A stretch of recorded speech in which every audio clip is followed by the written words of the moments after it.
ان فرشتوں کی قسم جو ڈوب کر کافروں کی جان کھینچ لیتے ہیں، اور ان کی جو مومنوں کی جان آسانی سے نکالتے ہیں، اور ان کی جو تیرتے ہوئے جاتے ہیں پھر لپک کر آگے بڑھتے ہیں، پھر دنیا کے کاموں کا انتظام کرتے ہیں کہ وہ دن آ کر رہے گا جس دن وہ زلزلہ آئے گا، پھر اس کے پیچھے اور زلزلہ آئے گا۔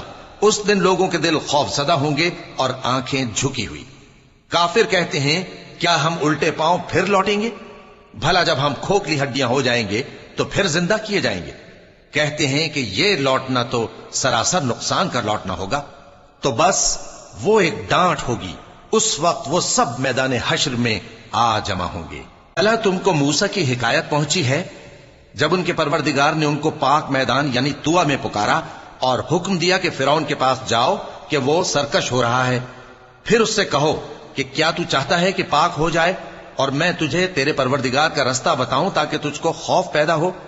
غرض انہوں نے اس کو بہت بڑی نشانی دکھائی مگر اس نے جھٹلایا اور نہ مانا، پھر لوٹ گیا اور تدبیریں کرنے لگا۔ سو اس نے لوگوں کو اکٹھا کیا، پھر بلند آواز سے بولا، سو کہنے لگا کہ تمہارا سب سے بڑا مالک میں ہوں۔ تو اللہ نے اس کو دنیا اور آخرت دونوں کے عذاب میں پکڑ لیا۔ جو شخص اللہ سے ڈر رکھتا ہے اس کے لیے اس قصے میں عبرت ہے۔ بھلا تمہارا بنانا مشکل ہے یا آسمان کا؟ اللہ نے اس کو بنایا، اس کی چھت کو اونچا کیا، پھر اسے برابر کر دیا، اور اسی نے رات تاریک بنائی اور دن کو دھوپ نکالی، اور اس کے بعد زمین کو پھیلا دیا۔ اسی نے زمین میں سے اس کا پانی نکالا اور چارہ اگایا اور اس پر پہاڑوں کا بوجھ رکھ دیا۔ یہ سب کچھ تمہارے اور تمہارے مویشیوں کے فائدے کے لیے کیا۔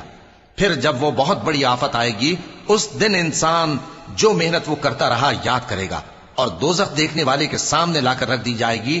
اب جس نے سرکشی کی اور دنیا کی زندگی کو مقدم رکھا تو اس کا ٹھکانہ دوزخ ہی ہے۔